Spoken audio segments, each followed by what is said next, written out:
Good day and welcome to the Rocket Podcast, conversations to take you places. As usual, we try and hunt down interesting, intelligent people. Today we found Brett Lewis. I'm not sure which one he fits into, but he fits into one of those two categories.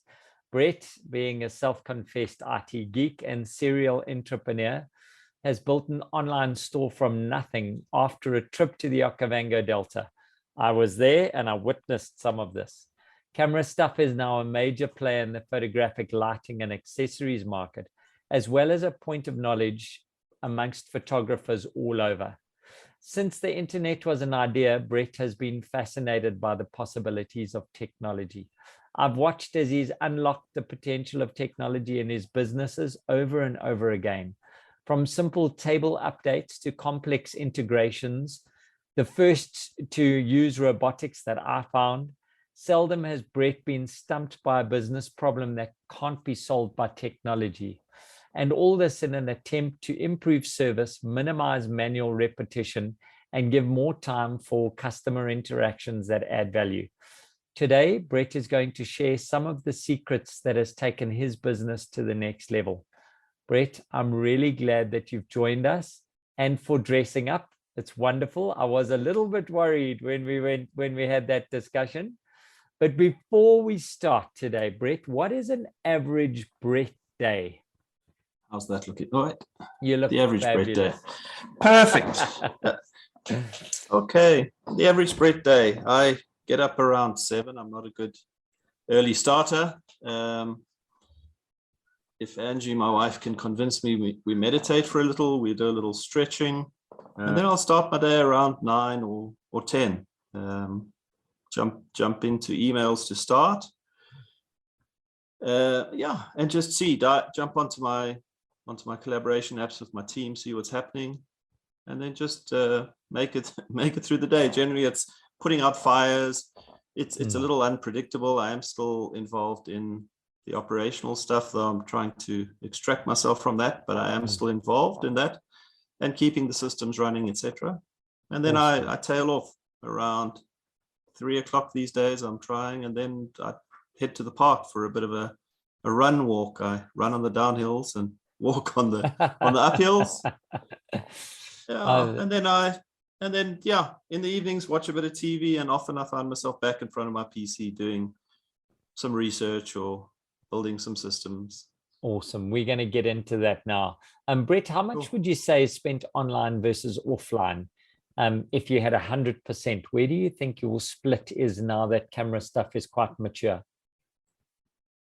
In terms of my day? Yeah.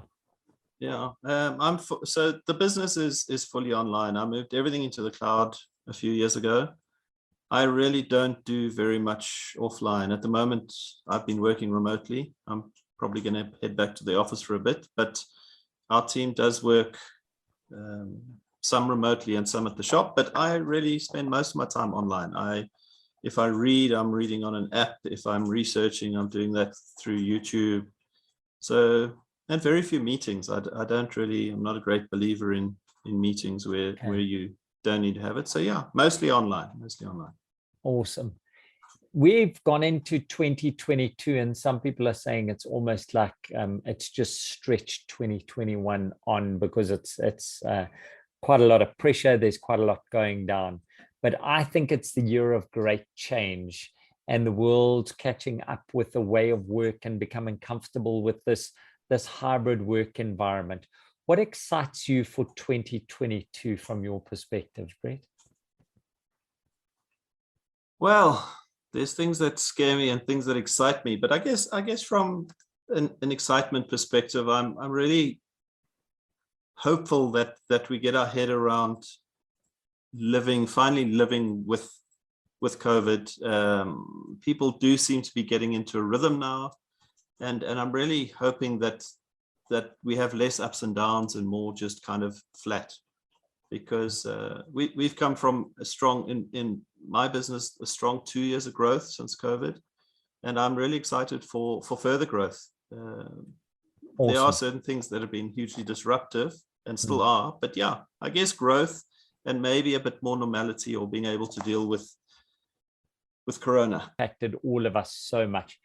Why Yep. is it so important that technology is at the heart of Camerastuff for you? It was one of the tenets when you put this business together, that tech was going to be driving it.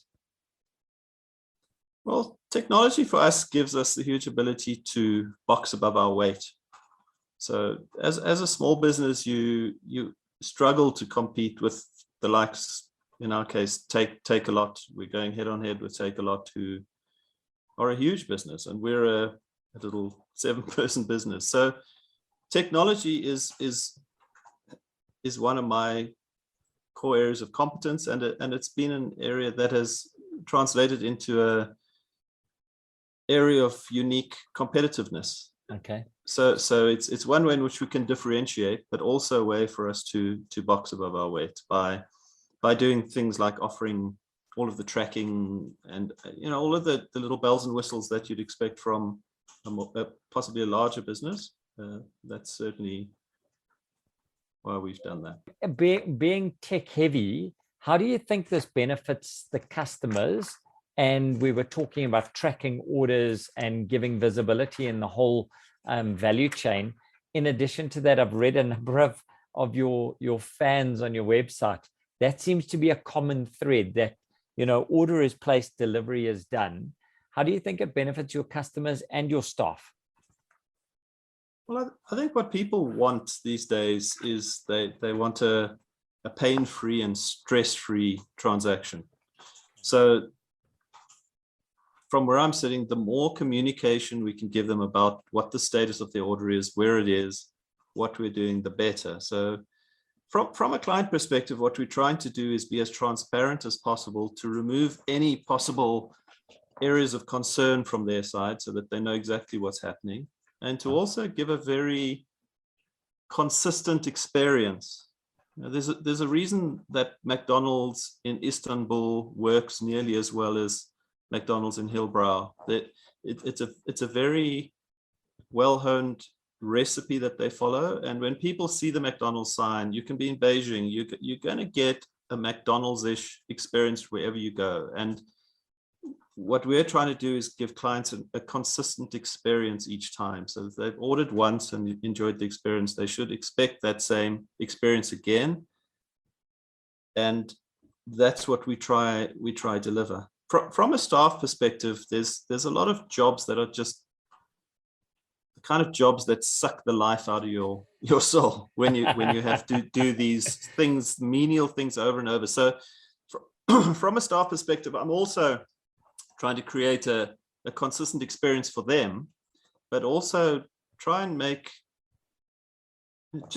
remove that donkey work from the day. If there's stuff that's repetitive, if there's stuff that's potentially error prone due to finger hassles, let's just remove that where we can. So that is really what I try to do, is try and automate any process that we can to remove repetition, to remove just that drudge work that can very easily happen. Yeah. And I mean, that means that you're examining Camerastuff from all angles all the time. Do you do that deliberately, consciously? Do you sit down and say, okay, we're going to review this process? Or is it just your nature to dig and find better ways of doing things? Yeah, I'm just very inquisitive by nature. So I must admit, I've had to kind of dial that back a bit. At one point, I was bringing changes in too fast succession for my staff. And the thing with testing new stuff is it doesn't always work.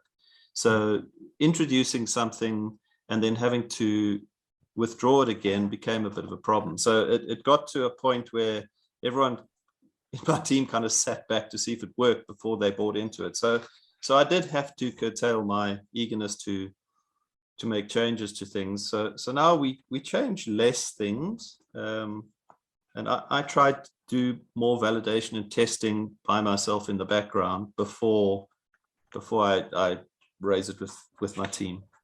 I realized that so the tinkering needs to happen in the background, and then once we have something viable, then I introduce it. So that's really what I do, and I try and focus on the low-hanging fruit. So look at the business and see where whatever change we're going to make will have the biggest benefit to the business. So constantly trying to eat away at that low-hanging fruit to a point whereby we're pretty optimized, and we're a long way from optimized, though we're pretty good. Yeah. Something also applies is the 80-20 rule. So I'm a recovering perfectionist, and that is being a perfectionist in a business is both an advantage and a disadvantage. Yeah. And you need to really be able to rein that in.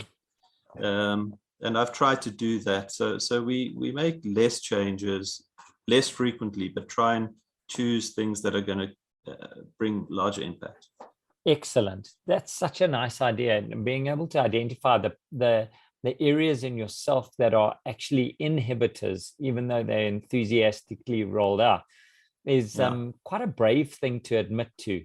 There must have been some internal discussions every now and then. That's pretty cool. Who is your business role model and why? I would have to say Elon Musk. Oh, wow. Yeah. Why? Do you want to be nasty? Do you want to be nasty? Is that it?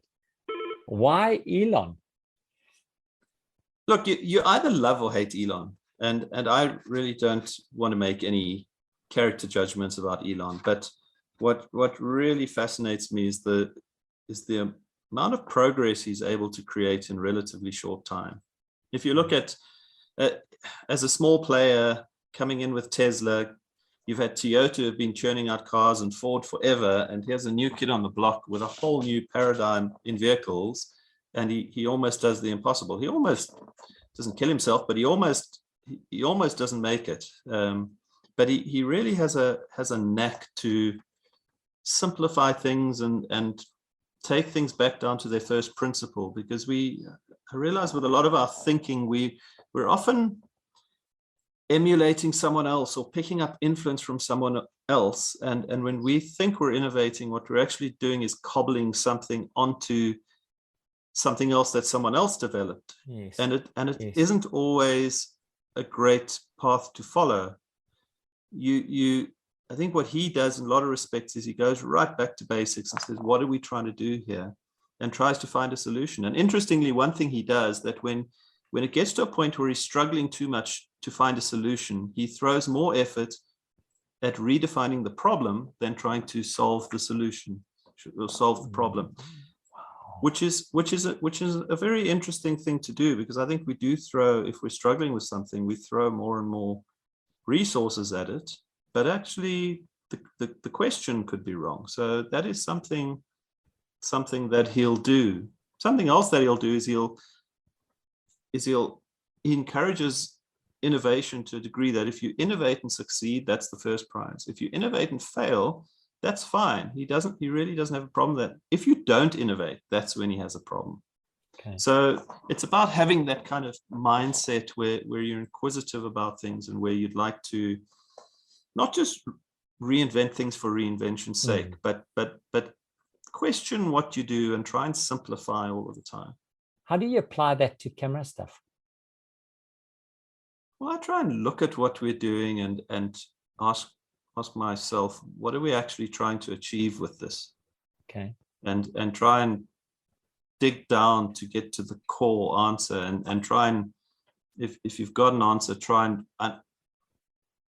simplify the answer again and again until you really get to the simplest concept, and then see if what you're doing is actually solving that, or if it's picked up a whole lot of kind of intellectual baggage along the way, and you're mostly solving that, but also solving something else which doesn't need to be solved.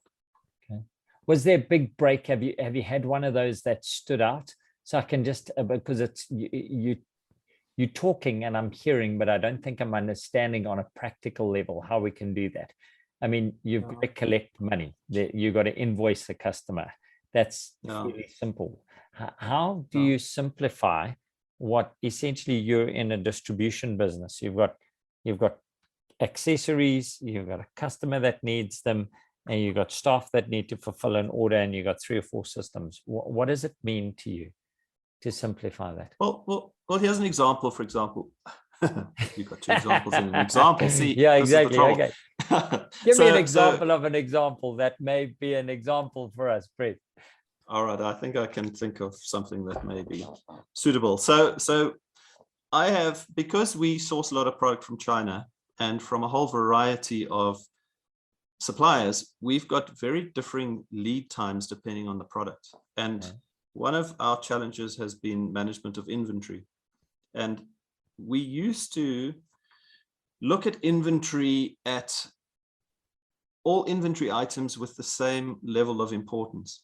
And what that meant is that we'd spend a lot of time across the range, but in fact, there were some products which we really shouldn't actually have been stocking or selling.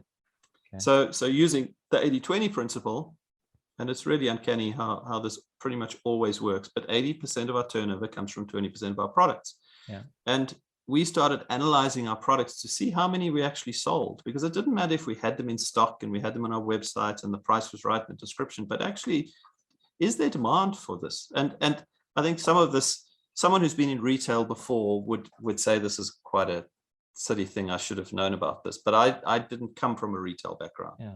I did a construction degree, didn't work in that, and then just evolved to where I was. So I had no experience in e-commerce or retail, and just I arrived here through kind of iteration. But that's one example where we actually, at one point I sat back and thought, we're wasting our time with so many of these other items. Why are we even giving importance? It got to a point where we said we got to trim away straight away. 20% of the products had to go.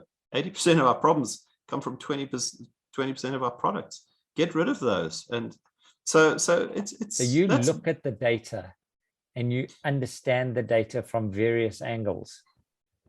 Well, I do love working with data. It's one of the things I get a kick out of. So you may watch a game of rugby and I'd rather sit with a spreadsheet and figure out the means and medians.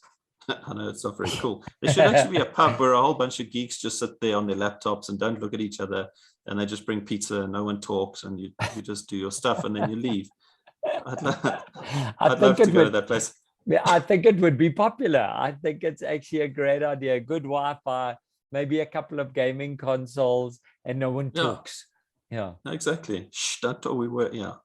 Yeah, we call it the library or something. Yeah. So it's.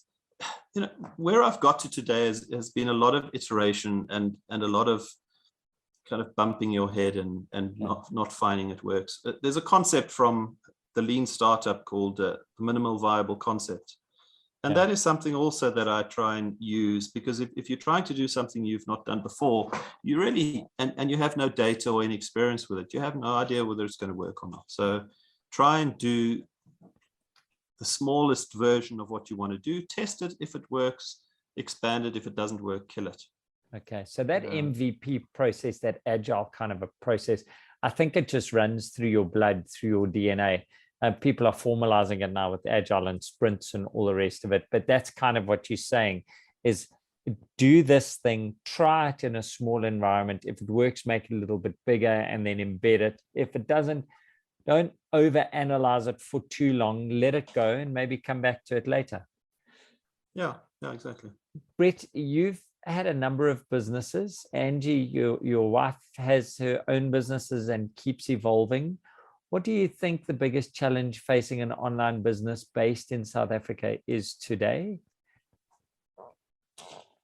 So one thing I question before I answer the question is any business, or should I say, isn't every business an online business to some degree? Now you may be speaking to me in the context of an e-commerce operation, but I could be selling a service, or I could be selling photographic gear as I do, but the underlying concepts are very similar. I think one of the challenges is how to. There's so much info out there. It's how to discern between the useful and the useless when you're building your business, and also whose opinion to believe. If you try and find a new e-commerce platform, you're gonna get just search top 10 e-commerce platforms 2022, and you're probably going to find 20 that come back to you. Wow. And which one do you use? And is that article, has it been written by some influencer who is trying to push their agenda, or is it actually an impartial lineup of products? And I think this is a challenge from anyone that's working in the information domain, is how to discern, first of all, how to limit the amount of data that you're consuming, and also how to figure out what is useful and what is useless. Okay. Which probably isn't the answer you were expecting. No, I think there's perfect. Lots of tools out there. The fact is that the tools are readily available. They're pretty easy to use. Anyone that's got any kind of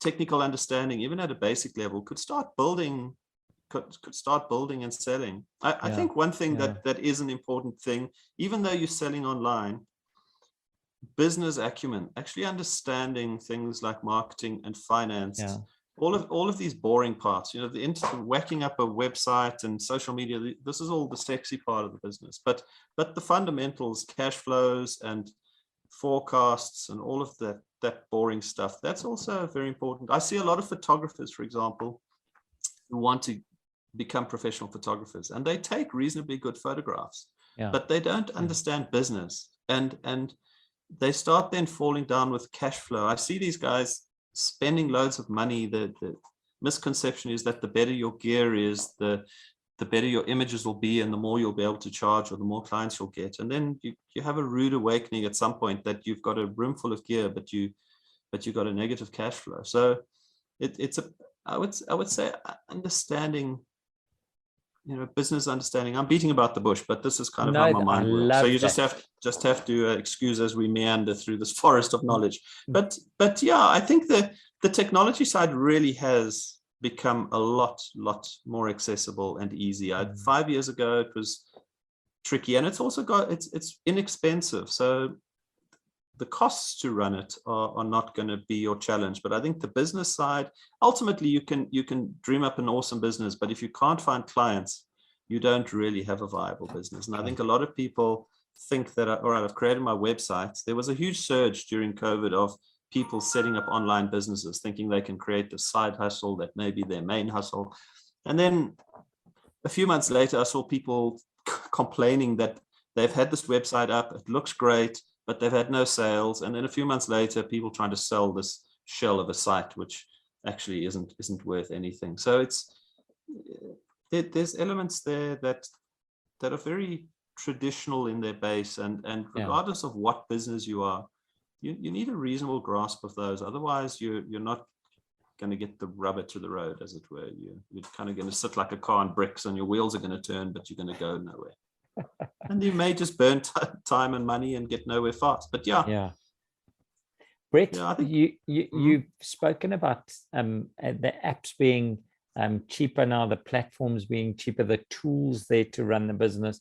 Without the acumen, you're not going to be able to do this. But you seem to, it's easy for you. You know about new trends, new technology. Where do you self-educate? How do you always stay ahead? Why am I always phoning you for advice on what's coming up? Well, the first thing you do is you get rid of all of your friends. So that gives you a lot of spare time instantly. So, and don't have children. So if you've got no friends and you've got no children, you've got lots of time to spend in front of YouTube. I'm very inquisitive by nature.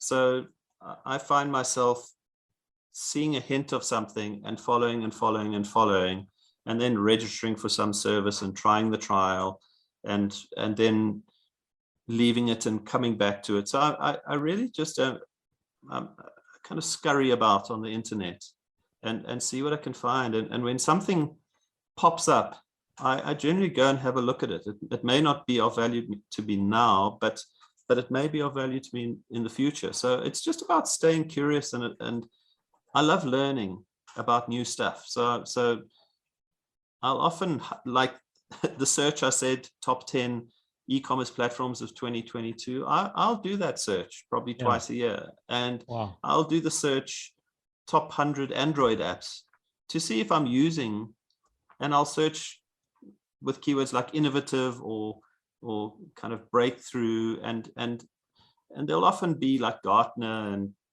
these huge research organizations will come up with trends and top 10 concepts that may fly in this year, and I try and look at that stuff and just immerse myself in that. So I'm always kind of looking from a technology angle in the context of my small business, and that means cloud apps and services, automation, AI, all the data kind of stuff. So these are things that I find interesting, and if you have a look at my YouTube feed, there's a lot of that stuff interspersed with a bit of MMA and a few other weird things, dodgy things that are coming through as well.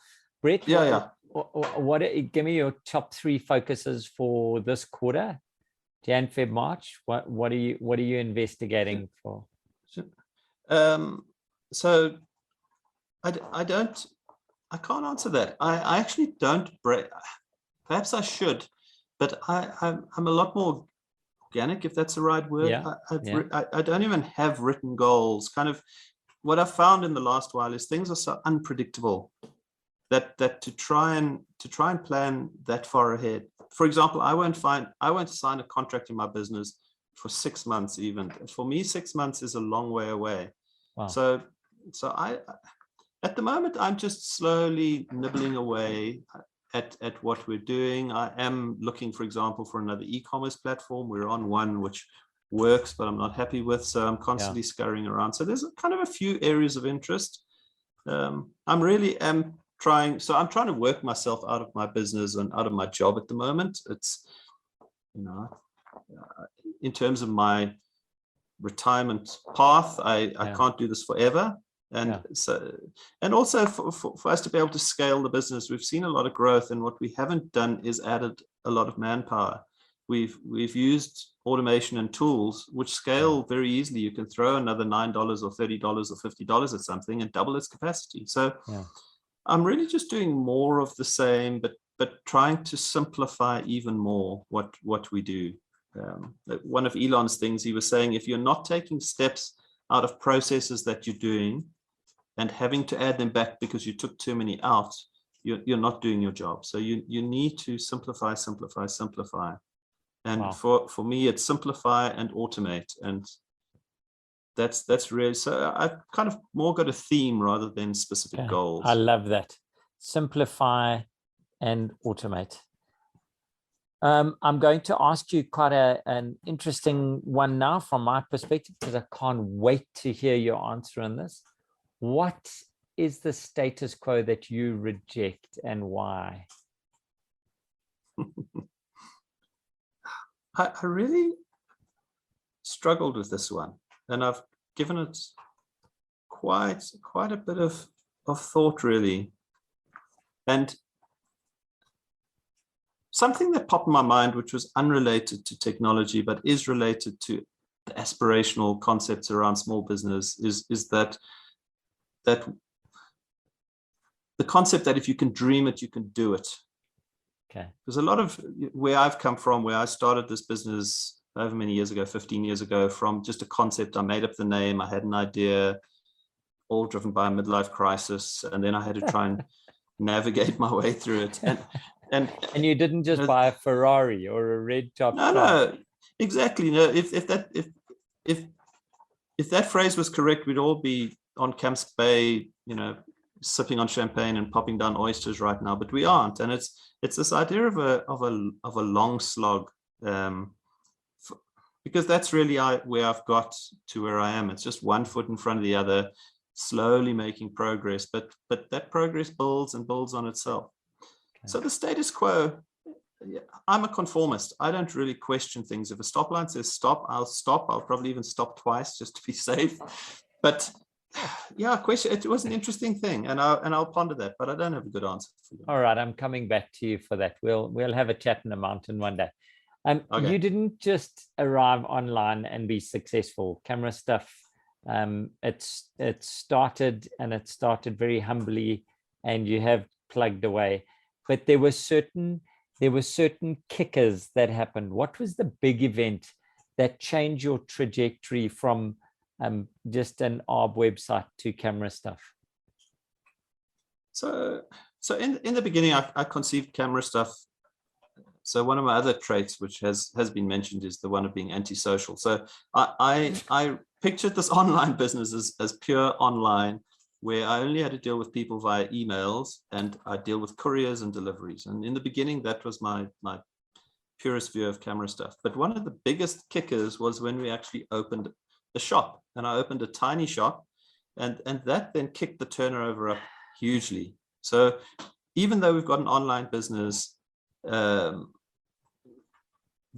fact that we're selling stuff that is quite technical and that people often want to touch and feel, it's counterintuitive, but our first brick and mortar store was what kicked our e-commerce up hugely. Wow. And that is so interesting. So people are tactile. Yeah, and I think there's also, people have trust issues. So we started this 15 years ago. The internet was very early. People didn't know who to trust, and people weren't. There's certain things that you can buy very easily online, and other things that you can't really. And I think because we were also bringing a lot of new products, we've never sold the branded product. We always sell the Chinese version. A good quality version of the branded version. So people didn't know what we were selling. So I think that there was some trust issues. Now that's not really a case. And actually I had a store in Cape Town, and the complexity of running 2 stores was too much. And our systems also weren't ready for that. So weirdly, one of the first kickers was that, and then over time we've grown, and it. I think another factor that played to our advantage was getting our head around inventory. We struggled with inventory, and at one point we were known as the shop that never had stock, and that's just an awful reputation. And we've spent a lot of time on that to turn that around, and we're still working on that. That's inventory is probably one of our biggest challenges, biggest physical challenges. And right now with it's even harder. But yeah, it's so you think you run a technology business or a retail business, and it's about finding clients, but we had sufficient clients, but we couldn't keep the inventory going. We then had too many stock items, and so inventory was one of the huge challenges that we had to get over. And because it kind of makes sense that if you don't have the stock, you can't do the sales. No matter, so your marketing can be brilliant, but if you can't deliver, and we got ahead of ourselves, and we couldn't keep up with demand. So now we're at a point where we're trying to manage that, and I think we've got a good balance between supply and demand. And that was really that made a big difference to us, was sorting the inventory out. Wow, that's answered my question so nicely, because it went into the thing that was harder than you anticipated in running an online business. And I think inventory is it. That's the inventory is at the heart of your business. And I love the fact that you've taken time and got through it, and it speaks to the customers on your website and all their testimonials, getting their stuff in 24 hours. So what's on the box is being delivered. You might have made a mistake or two in the past. What stands out for you when you went, oh, bugger, oh, bugger? Or did you never make that because you're quite conservative? I think in retrospect, my biggest failing was not finding a mentor. Wow. And I just, you learn too slowly if you're having to do it yourself for the first time. And it's fine, because it kind of suited my risk appetite. Okay. But if I could have found a good mentor, that would have just accelerated. And if there's any advice to give anyone that's getting into something new or trying to get better at what they're doing, is find someone who's done it before and ask them for some advice. just an aside here. I get sent mails all the time for people looking for sponsorships. I need a free this, I need some money for that. Not once have I got an email from someone saying, could I have half an hour of your time? And Wow. and I don't generally do sponsorships because I can't see the return for the business, and I use quite a simplistic measure on that. But I'd be happy to chat to someone who's willing to get going with something or is stuck with something. And I think this is that would be, looking back, one of the things that I think could have kicked up the pace of growth hugely. The other one, which again is a risk appetite thing, is we never chose to take any kind of finance or leveraging on the business. So it's yeah, and we've done it all the way. In the beginning, it was impossible. When you really need finance, it's really hard to get. And then when you don't need it, like guys contact me now and offer me, and I'm saying, we're okay. We're thankfully in a position where we can self-sustain. But I don't think, having gone into debt, it may have worked, but without experience, if you go into debt without experience, you really got to be in for a bumpy ride. But I think that the mentor, if you can find someone who's done it before, you're not going to bump your head. You're not going to fall in those traps, because this path is a well-trod path, and people that have been down this road will be able to look at what you're trying to do very quickly and say, no, don't do that, try this, have you thought about this? And that was one thing that would have, I think, made a huge difference. Boom, drop the mic. That is the mic drop of the podcast. I love that. I think there's so much wisdom there. Surprising, but there's so much wisdom there. So I'm changing one of my questions that and asking it in a different way. If you had to take your top 3 tools, if you had to start again, which I know is terrifying because you're old and that would be scary, but top 3 tools, what would you take with you? What would the tech tools be that you are never without? Yes. Tech tools. So my browser, I wouldn't go anywhere without my browser. I'm totally addicted to data. So you need to be able to find an answer. So the window to the world. So you've got to have your browser, some kind of database. So you've got to be able to store your numbers and your letters, and some tool to automate things. And these would be, and that's really core to everything else can cobble onto that. And then, if you can throw in some experience, if I were to do it again, just let me have some experience. So I don't have to bump my head again on all the things I bumped my head on. Brett, if you were writing a book or doing an audiobook, what would the title be? And what would you write in the dedication, apart from to me, because I'm fabulous?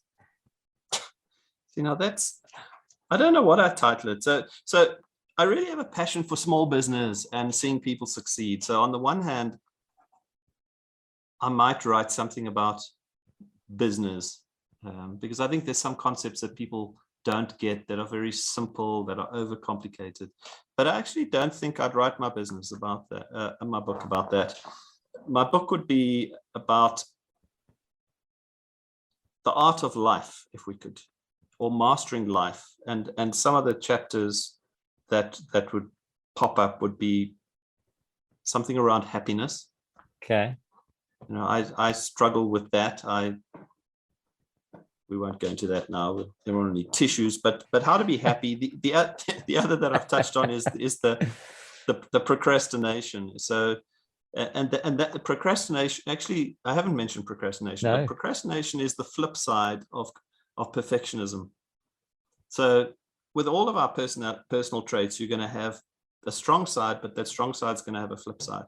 So one chapter would be about living the life of a recovering perfectionist, and that then ties into the next chapter, which is how to do things now and not wait for a better time, which may never come, which is the procrastination chapter. So I love that. I love that. These would be the the chapters. Yeah. Oh, lekker. Thanks, Brett. Two Pleasure. more, and then I'm gonna let you go off because I know it's after hours for you now. I know I need to go for my run. It's almost 4. Yeah. Yeah. If you could sit at the table with an industry hero, probably Elon, it sounds like it. What's the first question that you would ask them?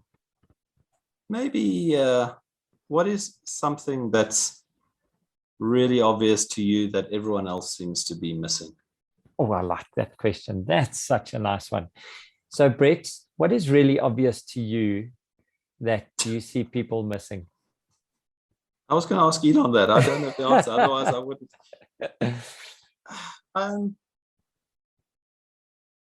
Yeah, I'll have to ponder that. And I think complexity maybe, yeah. and I'm also a very complicated thinker, so I can speak wisely about being simple, but I struggle. I have to catch myself all the time and just try and simplify, because my urge is to complicate, and my urge is to create a perfect first version. But yeah, totally. So I have to catch myself. So I can dispense this wisdom, but I have to eat some of my own dog food here. So I think simplicity, and I think also just about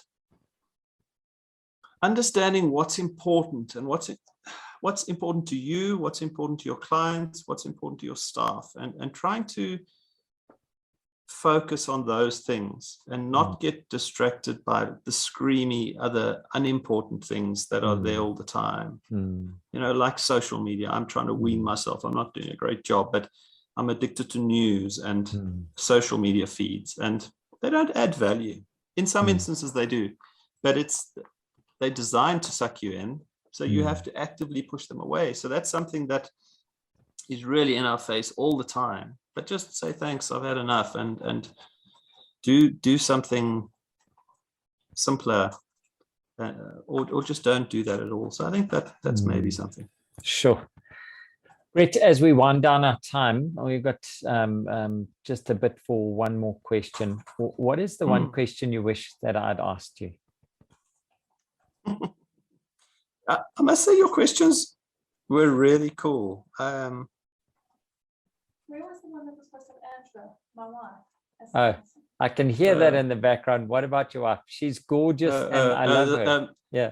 So she's saying the question should have been, who is the person that I couldn't have done this without? And I'll have to say, Angela. so that's the question she says that I say should have. But in terms of the question, yeah, I can't really. I think the bottom line with this journey is that, and my journey as a small business person interested in technology, trying to make a bit of a difference, and trying ultimately to be happy, because this is in the end, it doesn't matter how much money you have and how many cars and how many followers. It's really, I think the core of what we're trying to do is find this simple happiness, and it's about understanding yourself so that you have an idea what your core happiness is, and try and head in that direction. Just keep pointing yourself in that direction, and try to block out some of the noise and just try and focus on that, because I think ultimately, regardless of what you're doing and your goals and all of these fun things and your possessions and your friends, and I think we're all looking for that. Well, that's at least my perception of this, and just try and tweak things so that you're heading more in that direction than any other. And we can't always. Sometimes we heading in the 180 degrees from where we want to be, but just try and bring it back all the time. Bring it back and stay on course, and just keep heading forward. I think we often feel like we need to make these huge breakthroughs, but if we just keep direction and just keep putting in the effort, without even noticing, you'll make great progress. So don't be, and I can't even remember the question, but don't kind of lose hope, and don't get frustrated with things because they're not happening fast enough. Just keep the pressure on and keep heading in the right direction, and eventually you'll get there. And with the way, if you've got your mentor, they're going to tell you where you're going wrong, but yeah, try and maintain direction and end up in that happy place. Awesome. Brett, you are one of the most balanced people I know. And I think that it comes through again and again and again, how you continually enriching your life by learning not only tech stuff, but your way of making tech part of your life and part of your life, part of tech is really an interesting view on it. Your passion for small business is very understated in this podcast as to how successful you guys are. And I just want to applaud you for walking the journey, making it there, and being an example. And for all our audience members out there, the thing I've taken away from this is find your mentor and email them, can I have half an hour, rather than asking them for stuff. What's more valuable than time? That is the most valuable resource out there. From our side at Rocket, Brett, I just want to say thank you for an amazing discussion. I've learned so much, and I've known you for 20 odd years, and you've taught me in 45 minutes. I don't know why you kept it to yourself for so long, buddy. On that note, great. I just want to say thanks. Awesome.